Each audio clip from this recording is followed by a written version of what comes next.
Government Services, dial 311. Hi, this is Queensborough President Melinda Katz, and I would like to invite you to come see the world's borough. Our borough has 2.3 million residents and hosts over 130 different languages. Visit one of our cultural institutions, taste foods from across the globe at a local restaurant, take a ride on our subway lines, explore our beaches or our 16,000 acres of parkland. To learn more, join our mailing list at info@queensbp.org or like us on Facebook at facebook.com/QueensBPCats. This is New York City Controller Scott Stringer. It's my job to safeguard New York's fiscal health, to root out waste, fraud, and abuse in the city budget, and make sure all agencies work efficiently to serve your needs.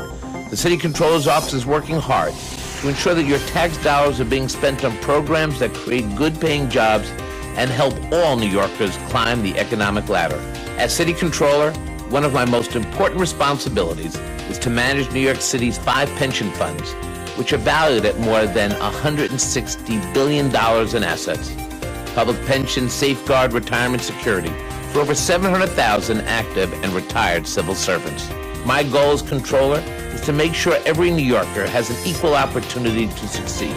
Achieving economic justice in New York City is not a choice or an option. It's a responsibility. And my team and I look forward to working with you to make that promise a reality.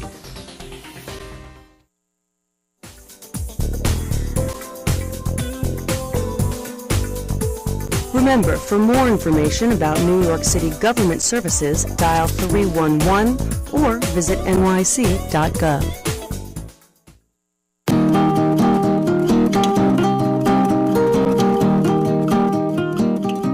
¿Trabaja en la ciudad de Nueva York? ¿Tienen empleados en la ciudad de Nueva York? Soy Julie Menon, la comisionada del Departamento de Asuntos del Consumidor. Queremos informarles sobre la nueva ley de ausencia laboral debido a enfermedad. Esta ley le exige a la mayoría de los empresarios que les concedan a sus trabajadores permiso laboral por motivos de enfermedad, para cuidar de sí mismos o de algún familiar. Llame al 311 o visite nyc.gov y busque Paid Sick Leave para saber si usted está amparado por esta ley.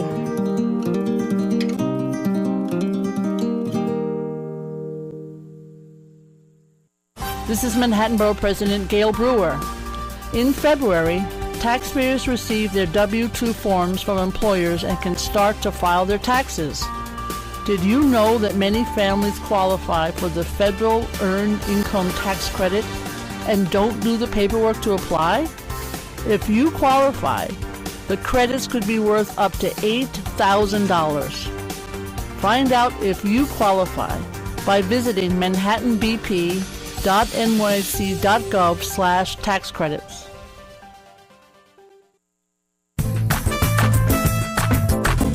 Remember, for more information about New York City government services, dial 311. Did you know that New York City has a store? Well, it does. It's the City Store, the official store for the City of New York, where you can find everything from gifts and collectibles to municipal publications like the Green Book, and including a diverse collection of books about New York. So come to the City Store, located in the North Plaza of the Municipal Building. For more information, dial 311 or visit www.nyc.gov. Hi, I'm Victor Calisi, Commissioner of the Mayor's Office for People with Disabilities. Are you a tenant with a disability? Do you receive federal assistance such as SSI or SSDI? If you live in a rent-regulated apartment and earn $50,000 a year or less, you may be able to freeze your rent. Contact 311 or visit nyc.gov/rent-freeze to learn more about the New York City Rent Freeze program.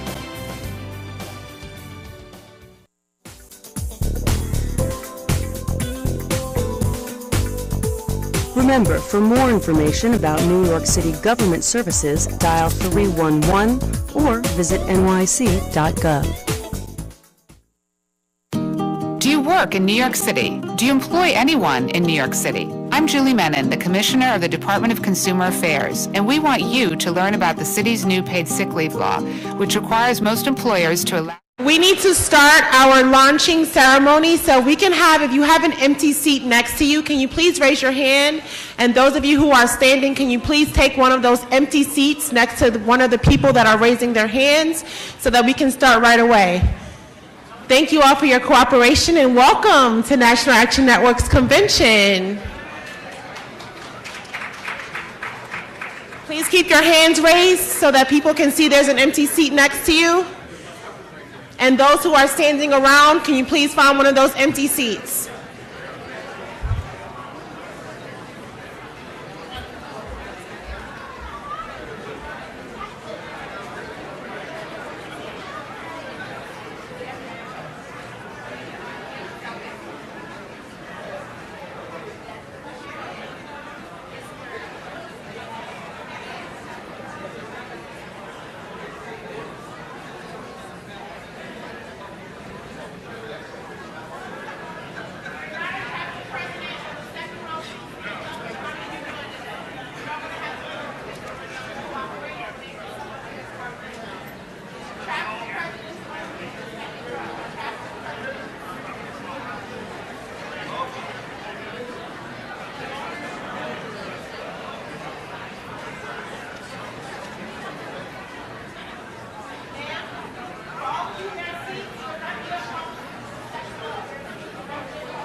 Ladies and gentlemen, please take your seats right away. Please take a seat right now. Thank you. If you have an empty seat, just raise your hand. You have an empty seat next to you.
Take the fight.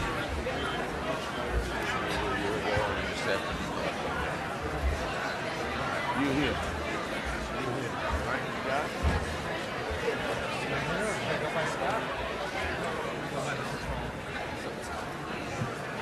put all the money on one side. Yeah.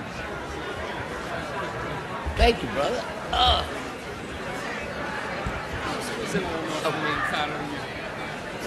It's a lonely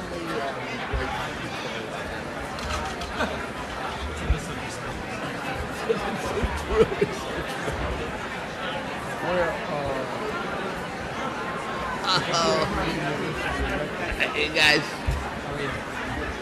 How you doing? Okay. I was going to say very good. Yeah. Glasses again. Can't see a damn thing. How are things going? Pretty good. How about you? We're going to come out with an analysis today, tomorrow. No one in the New York City Supreme Court has ever looked at net of fees, which you have. You've never done it. So we're going to announce a 10-year. It's so similar to the soul and stuff. But we found some of it in public market. We made in one thing, we made $2 billion, $2.1 billion. We paid out $2 billion in fees to make that $2 billion. And what the fuck are we doing? Big issue. It also gets back to staff resources and right. And we can decide right. But I think they do better. I mean, I got to tell you, but you know, it's hard. We're making some progress, but it's hard.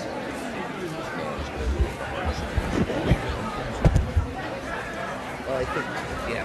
We're going to come out and start raising money. No one knows. There's no trusting knows. Yeah, that's fine. And I got it. Are you going to try to streamline the decision-making process again? Yes. That seems very complex. No, you have an easier job, I decided. I was thinking... I mean, the one thing that we have... Sorry. How are you? Hey, remember the back. We met already. Good to see you. Good to see you. This is your first beginning of first convention. Yeah, they are. I'm doing it. I'm not doing it. I'm just saying, at the end of the day, it's up to you guys. Yeah. Good morning, good morning, good morning. Good morning, can I have your attention, please?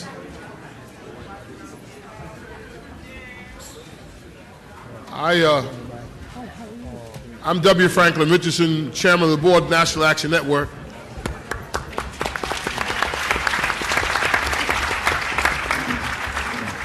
I want to take this opportunity to welcome you to our annual convention. We are excited about the journey that has gotten us here. It has been a long journey. It's had high mountains and deep valleys, but fortunately we've been able to endure and come through the challenges and are ready for tomorrow's challenges, ready to meet tomorrow's issues, ready to speak for tomorrow's voiceless, ready to empower our communities to take charge of our destiny so that our future of our young people is bright. The National Action Network has been a critical voice in the issues of facing our communities and communities of minority communities, people who have been challenged. We're thankful and celebrative of the fact that we've had a great leader, founder of this organization, who has been faithful across the years and has evolved today as the preeminent civil rights voice in this country, in the person of Reverend Al Sharpton.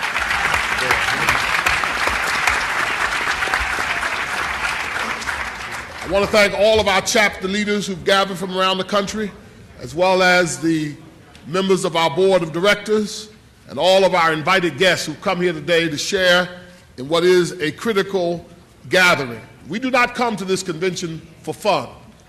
We come here to take care of business. We do not come to this convention to be entertained. We come here to be empowered. We do not come here to be amused. We come here to be inspired. We do not come here under illusion. We come here for information so that we can act intelligently and act critically.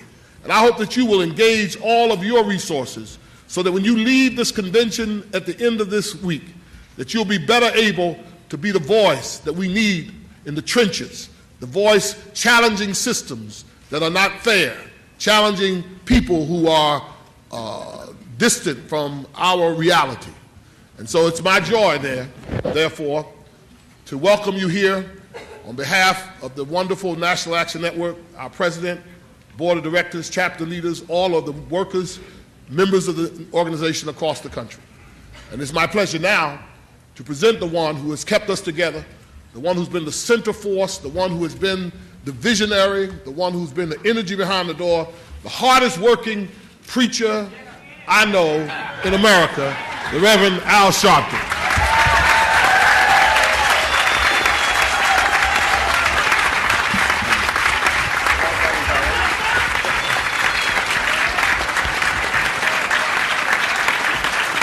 Thank you. Thank you very much, and welcome to the National Action Network's convention 2015. Let me acknowledge that we already have many of our chapters from around the country came in last night all of our chapter presidents stand. I don't want to read the whole list, there's a lot of them now, but give them a hand.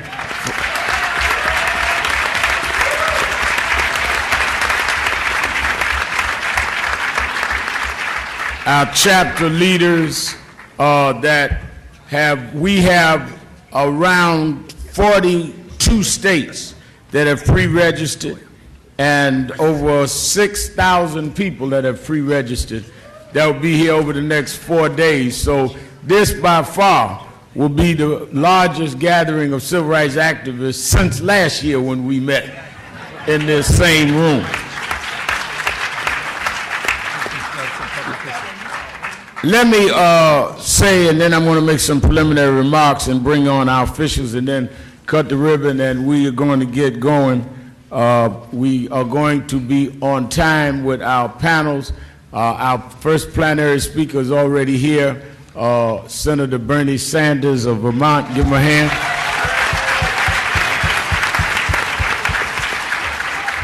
And after he speaks, our political panel, and among them is former Obama Press Secretary Robert Gibbs, who's already here. Give him a hand. We're glad that we are joined by, when I call your name, stand, we're joined by State Senator Leroy Comrie, Assemblyman Walter Mosley, Representative from Cincinnati, and a board member of National Action Network, Representative Alicia Reese, the borough president of Manhattan, the one and only Gail Brewer, from our national board, businessman Lamel McMorris. As we gather,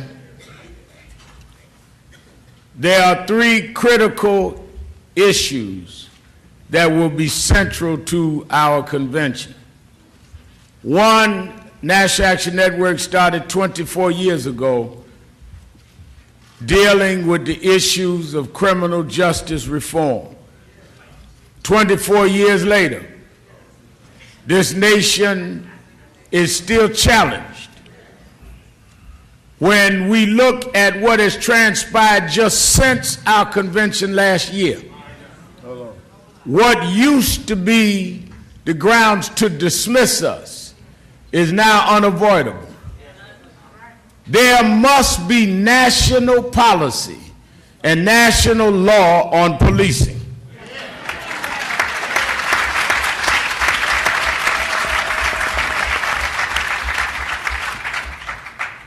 We intend to come out of this convention going from state to state, dealing with the need of having a nationalized Justice Department assigned, but law to deal with how policing is appropriate. We can't go from state to state. We've got to have national law to protect people against these continued questions. And let me say this, it is not only protects the citizens, but it protects the police. When we raised about cameras, the cameras will show what is there. Whether it helps the police or the citizen, no one should fight transparency. Saturday afternoon, I received a call from Brother Johnson. Brother Johnson heads the Charleston, South Carolina chapter of National Action Network. He told us of the shooting that had happened there in Charleston. 50-year-old man. He's not a young boy. 50-year-old man, father of 4. Not until the video came out yesterday did anyone believe Brother Johnson and the family. I talked last night with Attorney Stewart.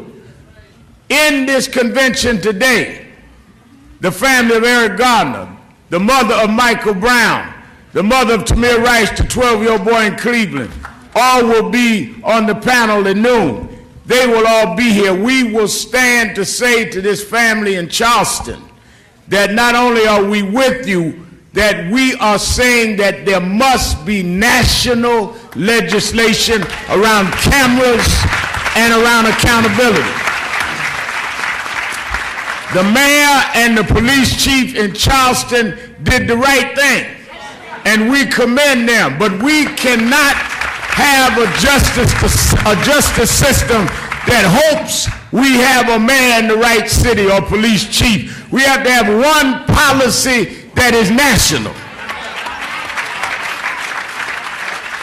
Imagine if civil rights movement in the 60s depended on, well, we're going to hope we get a good police chief in Alabama. Oh, got a problem in Georgia. No, they fought for a national Civil Rights Act, National Voting Rights Act. It's time for this nation to have national policing.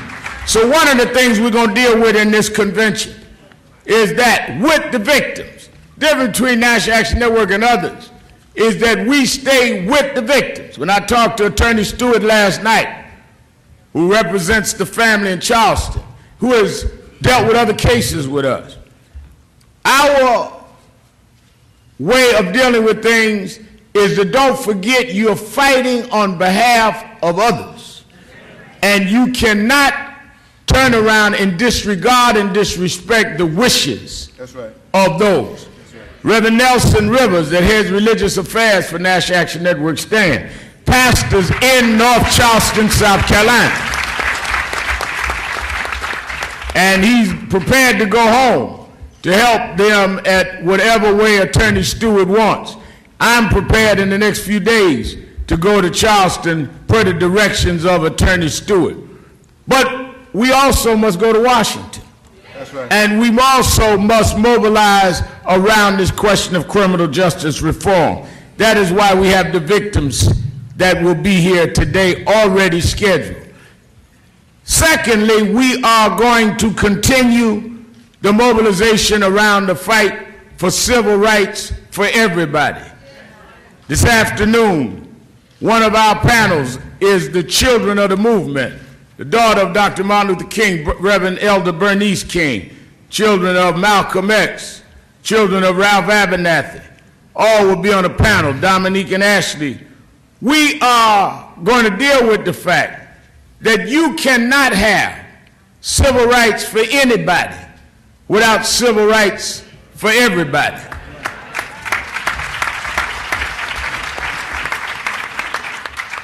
What happened in Indiana and in Arkansas, though the majority of our board is church-based and ministers, and we are a church-based organization that comes out of the spirit of Dr. King, the fight in Indiana and the over 20 states that litigate like that, it is not a fight about gays. It's a fight about discrimination.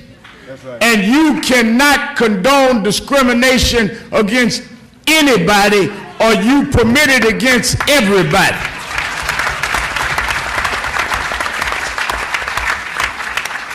No one asks you for your permission to live a life they have a right to live. And if you can deny services to to people because of their sexuality, you can deny it because of their race. The same way they use the Bible to distort their claims against gays, they use the Bible to say that Ham was cursed, so blacks should not be served. We are not going to allow people to be victimized by the misinterpretation of the Bible. Yes, sir. We'll be announcing at the end of the convention that we're going in 3 states and have gatherings of gay and lesbian and faith leaders together against discrimination, that I will begin in Indiana. Lastly, the voting rights. We must protect and put real pressure on the Congress and make central in the national elections, Senator Sanders, the idea of voting rights. I was in the courtroom when the oral arguments was made at the Supreme Court. I was sitting there when Justice Scalia called the Voting Rights Act, in his mind, or in his phrase, was it a racial entitlement? They took preclearance out of the Voting Rights Act and threw it back to the Congress that has yet come back with a new map and a new formula. Well, how do we get them to do that? The same way we got it the first time, by mobilization. Don't act like they donated the Voting Rights Act in '65. We just went and celebrated 50 years later. I was honored to be one of those chosen to march across with the president. But we marched across the bridge, but they have now tried to moonwalk us back across that bridge.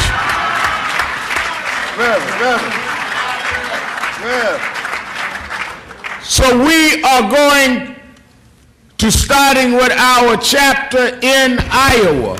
I'll be going to Iowa next week. We're going to tour the primary states, saying whoever runs must state their position on voting rights and help pressure the Congress on doing so.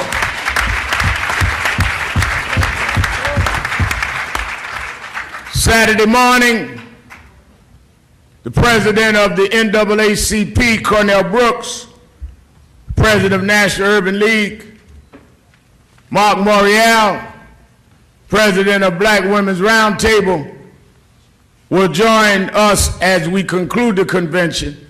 The 4 of us will announce that we will be in Washington for the opening of the U.S. Senate, who has come back on Monday night, will come back on Monday night from their Easter recess to demand that they have an immediate vote on the confirmation of the nomination of Loretta Lynch.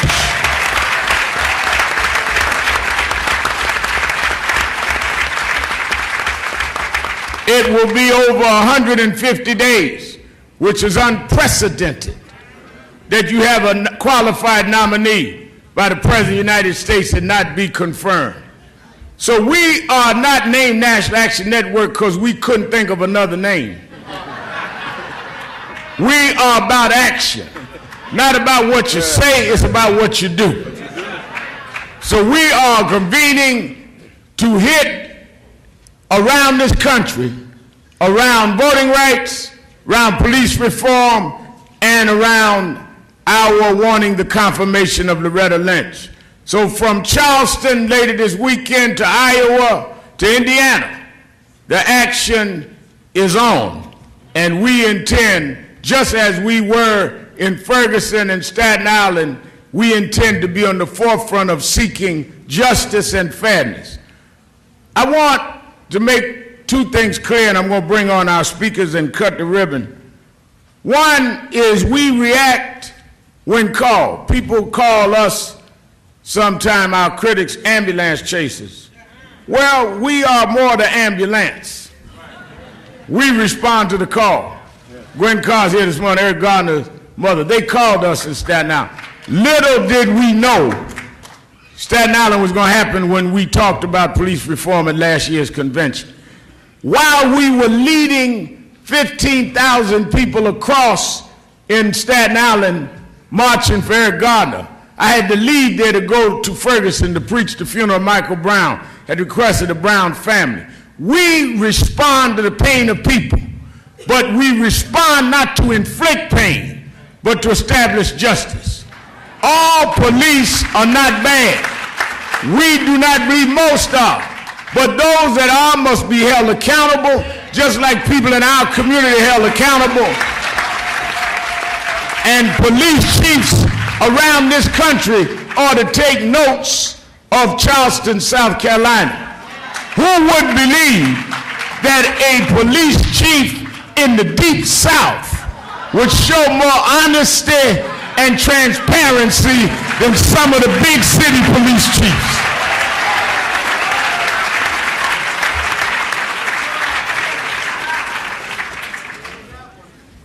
Let me bring now a man who has dealt with these issues and has dealt with them forthrightly.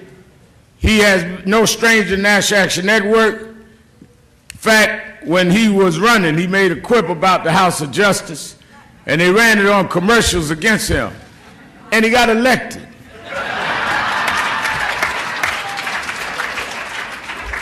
So I warn all my critics, you put me in commercials, you only help the opponent. Times have changed in politics.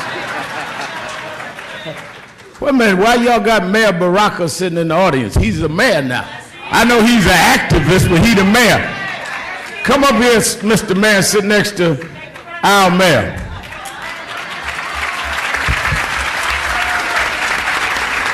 Mayor of Newark, New Jersey, Ras Baraka.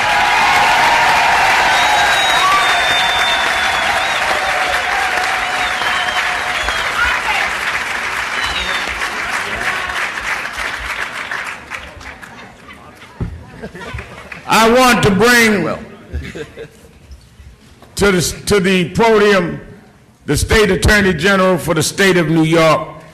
Let me say, as I said, he will speak, then the Mayor of New York, and then we will have words from our controllers. I will cut the ribbon. Then Ras Baraka and Gibbs and others will take their seat as Senator Saunders will speak. Then we will have the families do their panels. Then we have the Measure the Movement. And this afternoon, closing the day, we're going to hear from Dr. Ben Carson.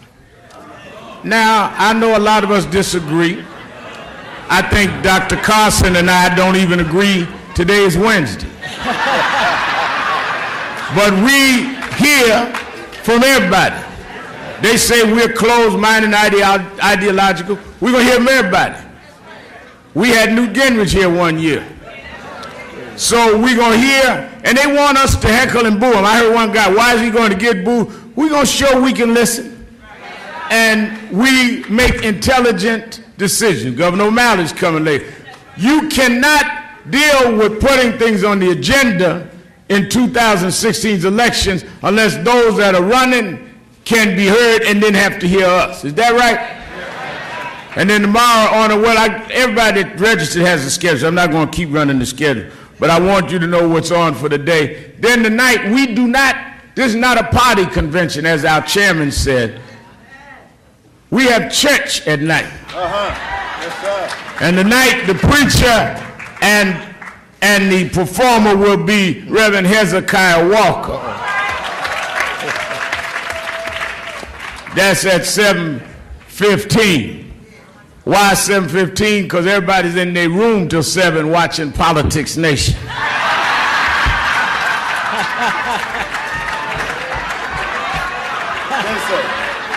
At least that's what y'all tell me. Let us hear the State Attorney General, State of New York, Eric Snyderman.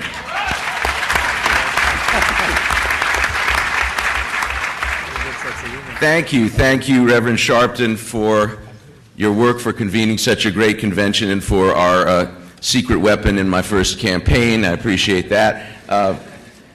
Reverend, and to all of the members and board of NAN, thank you for convening us once again, and to the great staff that pulls this all together. It is a pleasure to be here with you again. National Action Network's conventions are not just thought-provoking, they are thought and action-provoking conventions. And as the Rev said, The idea here is not to think great thoughts and give eloquent speeches. The idea here is to mobilize people to action. This is at the core of the American tradition, which after all did start with people mobilizing to rebel against a structure they deemed to be unjust. This is the American tradition. I am your Attorney General. I'm the lawyer for the state of New York and for the people of the state of New York. And I spend my time seeking to do justice. And if listening to Reverend Sharpton, I have to say that if there is one thing that I would urge you to do in every panel, in every program, in every part of this convention, remember, the goal is to do justice. We are not seeking advantage. We are not seeking to denigrate anyone. We are not seeking in any way, shape, or form to demonize. We are simply seeking to do justice, which is embedded in our tradition. Going back to the core of the Judeo-Christian tradition, we are admonished to do justice, love kindness, and walk humbly with our God. Fast forward to 1789, the preamble to the Constitution of the United States. The first item on the list for this new republic, the United States of America, is, quote, establish justice. Justice is what we seek to do as Americans. Justice is what you must seek to do at this convention. And as we leave here, let us leave with plans to do justice. I have to say that right now we are challenged in the American justice system. I've worked in the American justice system pretty much my whole adult life. I was a deputy sheriff in a jail before I went to law school. I've worked in the courts. I've worked as a defense lawyer. I was the chair of the Senate committee in the state Senate that deals with justice and criminal justice issues. And today we are challenged from the highest levels to the lowest levels, but the movement is much stronger than I have ever seen it in my more than 30 years working in this area. The highest levels to the lowest levels, because it doesn't matter if you are on a street in North Charleston or if you are sitting in the U.S. Senate waiting to be confirmed as Attorney General of the United States. We are facing people who are resistant to doing justice at every level. That's right. And I have to say something as a lawyer and as a prosecutor. Loretta Lynch has been a great colleague of mine. She is an extraordinary attorney. She has been an outstanding prosecutor. There is no reason to hold her up as there has to be a vote. And for these people in the Senate to have the temerity to believe they can hold her up and pretend there's some legitimate reason, they have to be called out for what they are. This is the same pandering to fear, demonization that we see at every level of the system. So I'm confident that she will be confirmed to go on to be a great Attorney General. Now, ladies and gentlemen, the project today is broader in a way than it was 24 years ago when the National Action Network was formed and did in fact start speaking about the need to reform the criminal justice system. But it is, the path to victory is clearer. The path to victory is clearer, and let me explain what I mean. The entire criminal justice system of the United States is being reevaluated by everyone. And that means even the conservatives, because we have now emerged in academia, and now it's starting to emerge in the political world with a consensus that it is time to end our failed national experiment at mass incarceration. People have woken up to the fact that the United States, with 5% of the world's population, incarcerates almost 25% of the world's prisoners. We lock up more people than any nation in the world. That's not what a nation dedicated to establishing justice should be doing, and people are understanding, and every academic paper confirms, not only is this bad morally, it doesn't work. It doesn't make us safe. It doesn't reduce crime. So let me suggest that in New York we have led the way into the system of mass incarceration, and that we have an obligation to help lead the way out of it. And let me remind you that in 1973, New York imposed the Rockefeller drug laws that led the nation in tough sentencing laws that killed off generations by dooming them to long prison sentences for nonviolent crimes. That was us. That was New York State. Let us not forget that when he introduced this concept, Governor Rockefeller spoke of drug addicts as a, quote, invading army and stated that drugs would bring about, quote, the ultimate destruction of society as a whole.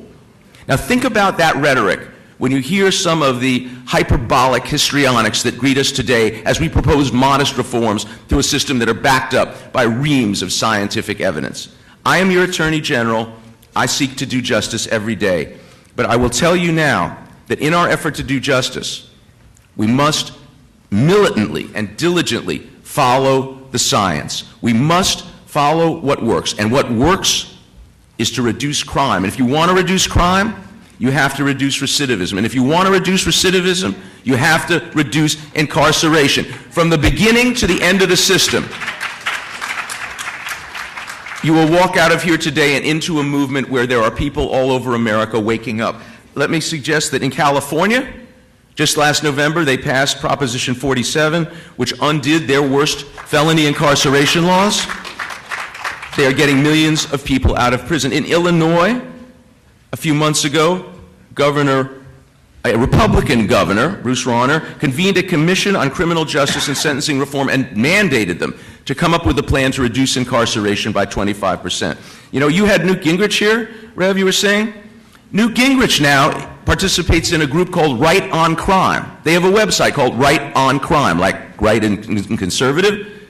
But what they are talking about is that even they agree we have to end this failed system of mass incarceration. So, ladies and gentlemen, you are here, you are ahead of the game, but it is in time to walk out and show that leadership of this emerging national movement. All over America, the cry is 50 by 30. We want a 50% reduction in our prison population by 2030. That's not something that came out of NAN. That is a national cry.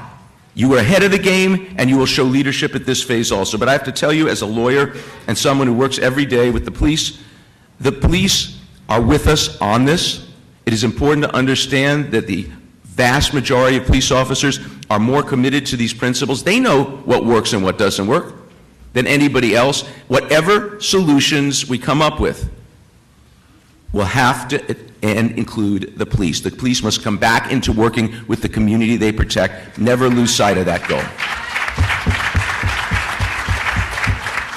So the information that enables us to transform the system is with us. We have all the academic studies. What we need now is the organizing. What we need now is the National Action Network and groups that don't just aspire to give lofty speeches and write position papers, but groups that will mobilize people to take action, will force people who are unwilling to look at this to see what should be right in front of their face. And I would urge you that we have to look at the system as a whole, because the first entry point, I know there's going to be a lot of discussion of police practices. Do not forget, ladies and gentlemen, that the first entry point to the criminal justice system is usually not police practices. It is usually school discipline practices. So let us not forget that that is where most of our young people first encounter a system based on prejudice and the backwards attitudes about punishment creating change. We know what works, we know what treatment works, we know what works for what kinds of defendants, what kinds of people. We can implement all of that with the political will. Once you get through the school system, get to police practices, prosecutorial discretion, sentencing and bail decisions, all the way to reentry and to the barriers to reentry that we must seek to bring down, we're talking about transforming a system that has long been out of sync with what every academic student of criminal justice knows to be true and what every moral person knows to be true. It is there for us that since 24 years ago when you started, America has swung around to the view that we must honor our national commitment to justice. Our criminal justice system must do justice, and I know you're going to get out there state to state, street to street, city to city, and I pledge to you as your Attorney General, I'm committed to this fight. I will not be silent. I will not lay down, and that in New York, we showed leadership 6 years ago when we repealed the Rockefeller drug laws, and I was proud to be the sponsor of the bill to repeal them. But we are called on again to show that leadership. Let us reform our own system and let us join with our brothers and sisters in other states as they seek to do so. Thank you for your commitment to justice. New York State Attorney General Eric Schneiderman I see we're joined by another mayor, the mayor of the city of brotherly love, Mayor of Philadelphia. Come up and sit with us, Mayor Michael Nutter.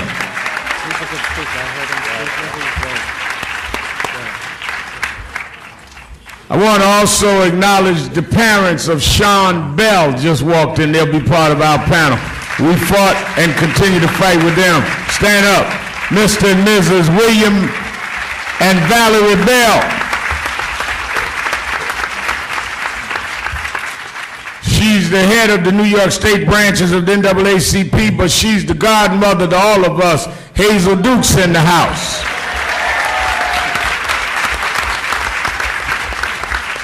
One of the cases, as I bring on our next speaker, that we fought early in National Action Network's history was the Central Park case. We denounced what happened to that young lady, but we felt two wrongs don't make one civil right by putting the wrong people in jail. One young man did 13 years in jail. When he came out, 15 years. When he came out, he couldn't get a job because he was a convicted felon. And we hired him, and he worked for us for 3.5 years. He had found, because of DNA, to be innocent and settled with the city, and he's still a member and with us every week at National Action Network, Curry Weiss.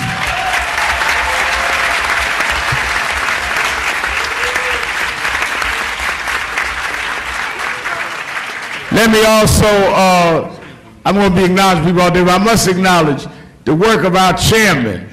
We would not have existed if it had not been for our founding chairman, who was the executive director for Dr. King, Y.T. Walker. And when Dr. Walker became ill, he asked the vice chairman, W. Franklin Richardson, to take the chair. And Lamel McMorris and others voted him in. Little did he know how much it would cost him. Y'all gave him the invoice for the Sheraton, right?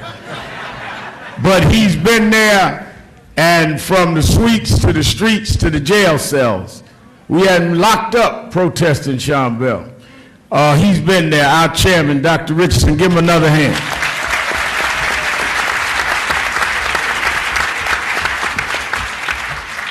Our women's luncheon will be hosted. I didn't announce it because if you don't have a ticket, this is not a free food program. The women got to, but it's hosted by an extremely significant woman leader, an emerging leader in her own right that we are very proud of, who has guided this organization as executive director of National Action Network, getting awards all over the country, but she's in the trenches, coordinated Michael Brown's issue, the whole funeral, all of that, led the movement, the march for Justice for All in Washington, 50,000 people. Janae Ingram, raise your hand, our executive director. And she's standing next to our former executive director, Charlie King. I see him standing there. When he worked for us, he had to wear a jacket. I see another former director, Marjorie Harris is here. I think, where is Tamika here? Well, all of them know how hard Janae has to do a job, because NAN is much bigger now than when either any of them served, and she's trying to do the best she can with a staff of 32 people on payroll and many volunteers, but she's doing that. And my youth leader, 17 years old, on her way to Clark University. No, I told you to go to Clark. You going to Spelman, but I told you to go to Clark. 17 years old, our youth leader, Mary Pat Hector from Atlanta. There has been much said about Mayor de Blasio and his relationship with NAN and me. You that are around the country don't read some of the New York tabloids, and you shouldn't. But let me say, there is no political or any kind of relationship based on power politics between Bill de Blasio and NAN or me. Bill de Blasio and I relate because we happen to have fought and agreed on issues of human rights in this city. What bonds us is that I've never asked him for a job for anybody, a grant. We don't get city money, an appointment. I'm not even in the city most of the time. What I have asked for is access. Robert Gibbs could tell you that only thing I've ever asked for President Obama is access, and that's all I've asked for. Because we are not in government-funded business. Most of the people that are criticizing me having access have a proposal in their hand to get funded. Come on now. We do not take public funds. We do not ask for patronage. We do not ask for jobs. We ask for policy. And the reason that de Blasio and we have had a relationship is when we raised the questions of wages, he and NAN walked together. When we raised the question of equal pay for women, we walked together. If it was Rockefeller drug law, we walked together. If it was the huge march that NAN and NAACP and others did around stop and frisk down Fifth Avenue, he marched with us when other candidates wouldn't. So don't begrudge us for knowing somebody that we always knew and that was there in the trenches with us.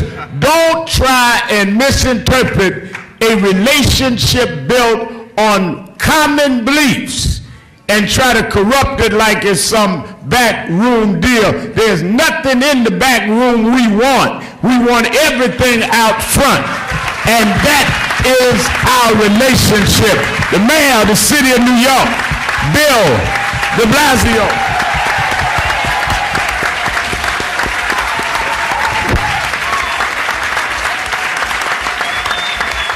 Thank you so much.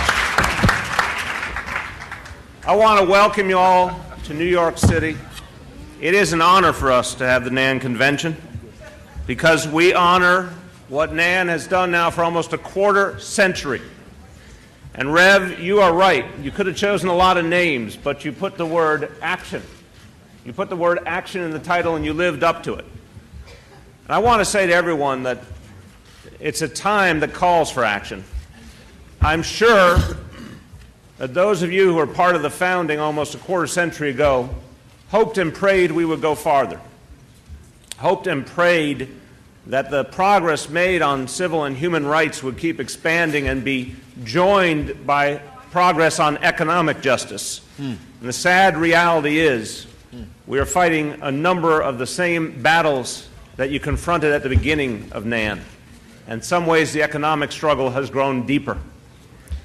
But NAN has stood for action, and NAN has been indispensable.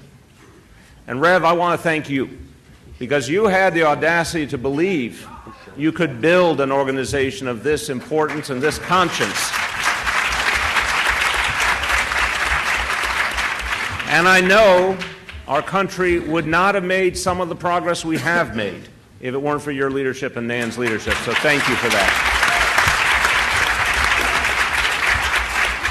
I want to thank all the leaders of NAN who are here. I want to thank all of the elected officials who are here in solidarity. And they are many, and they are people who hold important roles around this nation who believe that having an organization that stands up for people's rights and mobilizes, even when that call comes in the night, mobilizes in favor of those who have been victimized, is absolutely necessary to a strong democracy. And we're all feeling some pain today, I would imagine. I certainly am. We watched a video yesterday. Once again, we are watching a video. We watched a video that is so disturbing and so painful. You can't watch that as a human being and not feel pain.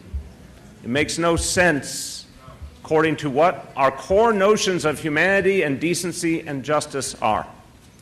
And it is tempting. When you see something that painful, it is tempting to feel despair. Not just pain, but despair. Part of why I think it is so important that you are gathering here at this moment in history is It's because we can't let the despair get the better of us. It's tempting to always, it's been tempting for decades and decades, even centuries, and we know that those who came before us dealt with even greater pain and more reason for despair, and yet they were great examples of fortitude and belief, great examples of strength despite the challenges. We have to remember that every day. And so, at a moment like this, we could feel like we're going backwards. But it's important to take stock of the things that are moving in the right direction, because they came from the strong and energetic efforts to organize people all over this country for years and years. The progress came because of moments like that march down Fifth Avenue. Change, all of us who are elected officials, we like to believe that we lead the way. Sometimes we do. But so often change comes because the people mobilized. The people led their leaders on the right path. And so I push back to despair, and I take stock of the good. I take stock of the progress we have made because people stood up. I also am reminded that this organization, so strongly grounded in the teachings of Dr. King, would remember one of his core notions is that change is based on hope and not despair. You can give the litany of the pain. It's always appropriate to do so, but what really motivates people is when they see that door opening, that possibility beginning to take hold. And so we had that march a few years ago in New York City at a point when there were over 700,000 stops and frisks of people in this city, the vast majority of whom were young men of color, the vast majority of whom were innocent in every way, shape, and form. And this year, that number is 40,000. And the people being stopped are people who have done something wrong. You can look at that as an example of progress. You can look at the fact that since we changed our policy on marijuana arrests, 65% fewer marijuana arrests in this city. That came from the demands of the people as well. That came because people said we didn't want to see decent young men and women saddled with an arrest that would follow them throughout their lives because they made one small mistake. Those changes happened, and they happened quickly because people mobilized. In this city right now, we have begun to use body cameras for our police officers, a measure of accountability and transparency. And by the way, a few years ago, body cameras were considered something out of reach. But now they're becoming a norm in more and more police departments around the country. It's because people demanded change. And technology gave us a chance to create a kind of transparency and accountability we had never known before. We've seen these painful moments captured on individual citizens' cell phone cameras. We are going to move more and more to a society where the cameras are on police officers for the good of all. So the truth comes out.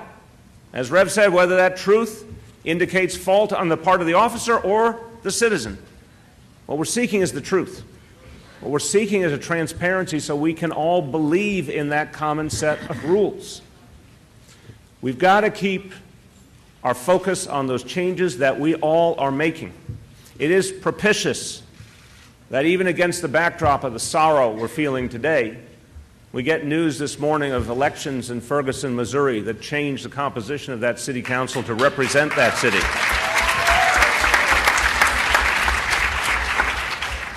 And as Rev said, for all of us who watched over decades the growth of the civil rights movement, there is something powerful in the fact that the officials in South Carolina acted speedily to address a tragedy, acted forthrightly. They didn't pull any punches.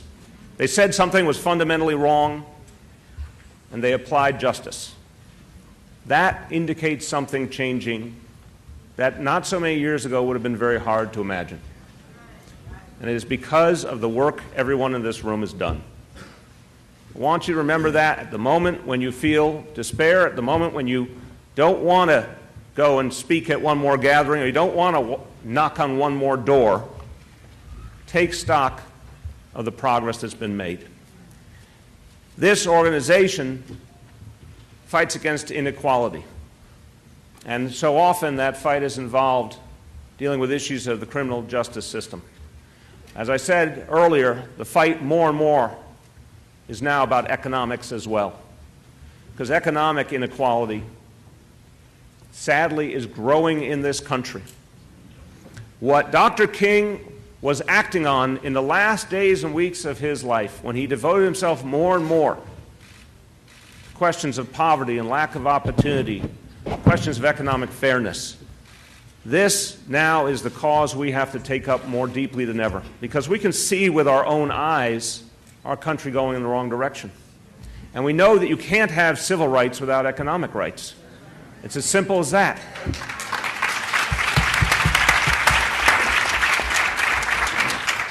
So I'll conclude with one more thought. We're embarking now on a great national debate. Every 4 years we get a chance to take stock. This year, going into next year, there'll be a discussion about the future of this country. I hope the voices of everyone in this room are loud and clear in that debate on the fact that a country that is growing more and more unequal cannot be a strong country. Can't be a country that realizes its potential. Can't be a country that's looked up to in the world. If you want to be more practical, a country that is becoming less and less equal can't compete in the world. Because the message to our own people is there is an opportunity for you.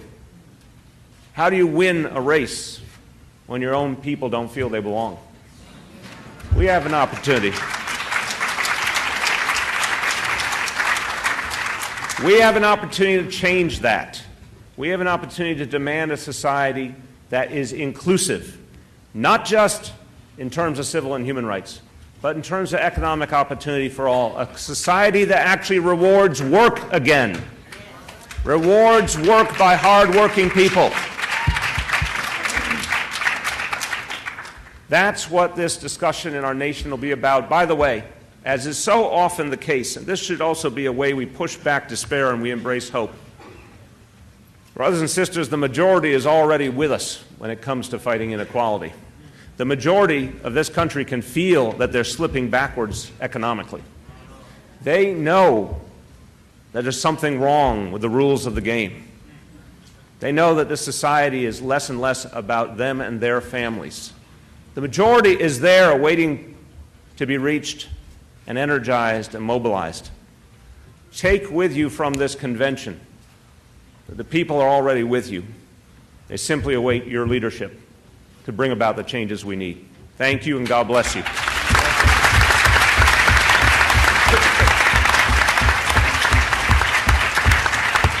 Let us hear two more, and we're going to cut the ribbon and move with the program. The state controller, who's been an avid participant with NAN in many efforts to democratize how we deal with funds in this state, Tom DiNapoli. Good morning. Good morning, fellow New Yorkers. Good morning, out-of-towners who are New Yorkers for the next few days. Welcome, welcome. And I know it's not a party convention, but Reverend, let them spend some money because we need the revenue too, so. I'll be very, very brief. Dr. Richardson wants to keep us back on time, and I know we're past time for the ribbon cutting and for the important deliberations. But I want to thank Reverend Sharpton once again for convening this great convention. 6,000 registrants and probably even more who just showed up today. Thank you for responding to the Reverend's call to action, being here. Thank you, Reverend Sharpton, for your strength and for the way you challenge folks like me who are in elective office to make sure we do better and we do more. Thank you, Dr. Richardson, and the Board of Directors and the staff at NAN for everything that you do. We are inspired, as always, by Dr. King's words. He talked about the fierce urgency of now, and I think that phrase is appropriate for our times today. It's no time for apathy or complacency. This is a time for vigorous and positive action. Dr. King's words are with us again today. Whether you come to NAN because that's your most direct involvement or affiliation, whether you come as part of a church group or civil rights group or a labor union or a community group or a not-for-profit, our goal is always, wherever God has planted us, how can we move a positive agenda forward? It's what we try to do as controllers, Scott Stringer and I. And our role in this discussion is very much related to the issue of economic justice and economic empowerment. And I can assure we will continue to use and work in collaboration to be sure that the goals and aspirations that we have in our great state of New York and other states have, that we meet and exceed them to provide opportunities for women-owned and minority-owned firms to do business with public dollars. We're strongly committed to that. And whether that's in procuring goods and services or managing pension fund dollars, that's an agenda that we're proud of our success so far, but we know there's so much more work to do. So I wish you all well with the panels, with the discussions. I look forward to following up with NAN to see how we can partner in more effective ways to move an action agenda forward to make this a better city, a better state, a better nation for all of us. Have a great convention, everyone. I see a lot of our young people here. I want y'all to take notes on the media because I'm very happy. And these are not just young folk here. They are active and involved. But watch the media, because tomorrow the story is going to be that de Blasio and Sanders was whispering, so Hillary, watch out, de Blasio may be going with Sanders. And the subtitle will be in Sharpton said, de Blasio never gave up any jobs. Down in the story, they'll say, I never asked for a paper job, but that's down in the story. I just want y'all to watch. I read the funnies when I read some of these tabloids. Man that comes on Saturday rallies, man that is a member of the network, brings his family. He also happens to be the city controller, Scott Stringer.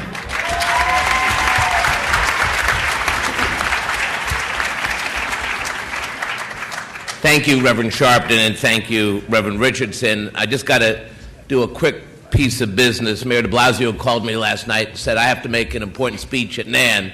You're the city's chief fiscal officer, so he wanted me to just tell all of you, after Politic Nation, you must go to every borough, not just Manhattan, and spend your national money. You know, we're a big city, and we need economic activity. Is that okay, Mr. Mayor? Good, okay. But let me just mention to each and every one of you that a lot of discussion centers around what the civil rights movement will be about in the future. And I think it's very exciting that the children of our leaders, the leaders that we grew up with, will gather in conference and have that discussion about what the future will be. But part of what we have to recognize, that is, we fight for the minimum wage, we go out and make sure that there is economic activity in all of our communities. We have got to challenge corporate America to open up the boardroom to all people. Let's face it, corporate America, the people who serve on these boards, are male, they're pale. I don't like this part, but they're stale, okay? And the truth is, let's put it out there. Tom DiNapoli will tell you that the way we create value in our pension funds to protect our retirees is we want diversity, because it's proven that when you have diverse people at a corporate table, the company grows stronger and bigger, and that's what we want to invest in. That's what we want to invest in. So as Washington stagnates, we have to do more. State attorney generals like Eric Schneider are showing us the way, but controllers and treasurers matter today too. We've launched the Boardroom Accountability Project. We have gone to over 100 big companies nationally, and we are saying we want to have the right to elect directors from all different backgrounds. If you, as a share owner of a public pension fund, has 3% of a company over 3 years, you should have a right to run an election, not be blocked, if you're concerned about an energy company, or a company with no board diversity, or a company with excess CEO pay. This is how our children are going to be able to climb the corporate ladder and get into the boardroom. That is the way we have to think about this. So I know that Reverend Sharpton has been a leader in this struggle. He's called out our corporate leaders when they have not done the right thing. But I'm here to tell you nationally that I ask you, as we begin proxy season, to look at the resolutions in the companies in your states, because this is the way we're going to open the door to new leadership, diverse leadership, and strengthening the return on investment that protects our grandparents, great-grandparents, and someday our children. Have a great convention, and I look forward to working with all of you. Thank you. As we bring the ribbon out, we're going to hear from, of course, Mayor Barack and Mayor Nutter on our political panel after Mr. Saunders' address. I just want to acknowledge that we have a national treasure in New York for you that are out of town, and that is, if nothing else works, they tell you one thing, from the White House to the outhouse, and that is, get Charlie Rangel on the phone. If you want some real juice, you got to have Charlie Rangel in your corner. If you want somebody that'll fight and that'll make sure you heard, Charlie Rangel is that person. He is the dean of the House, and he has said this is his last term in Congress. Though our executive vice president, Michael Hardy, I went in his office the other night at NAN, and he's got some run, Charlie, run buttons. I don't know what Charlie he talking about. I don't ask my lawyer his business. But I want to acknowledge the presence of a man who has served us above and beyond the call of duty for decades. The chairman, the boy from Lenox Avenue, Charlie Rangel.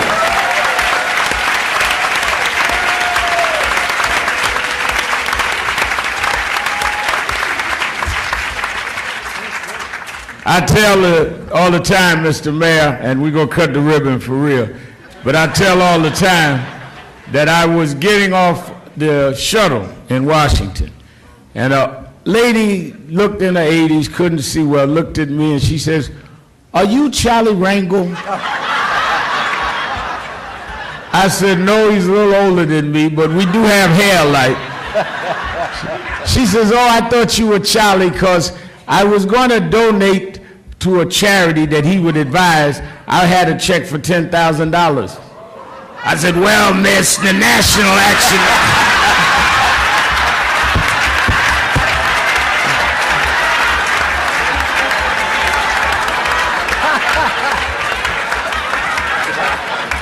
Will the mayors, state attorney, will y'all stand with us? Janae Ingram, I'm not getting in trouble. She gonna say women got to be in this picture.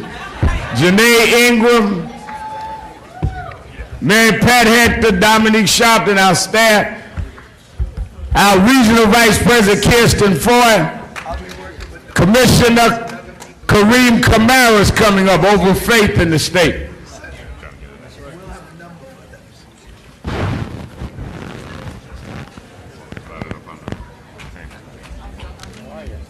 Glad to see you, Joe. I asked you to be here. Thank you. Rachel Nordlinger, glad to see you. Joe Taker, good to see you. Got on her pink. Salam Ismail. I call her by name because I know who's going to be here when there ain't no camera.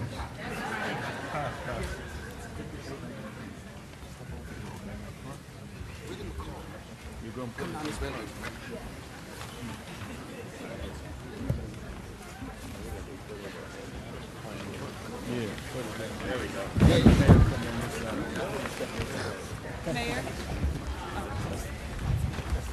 Mayor de Blasio? Mayor de Blasio? Hold on. Wow. You can come on this side. Two partners. Men. Thank you. Come on, Rich. Come on, Rich.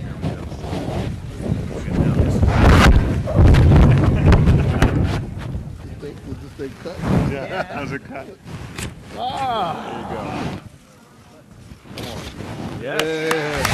National Action Network Convention officially open. Give yourselves a hand. You can do that. You can do anything. All right, thank you. Well done. Well done. Thank you, Ed. Thank you. We're going to have our political panelists come to the stage and bring on our first speaker. We ready to roll?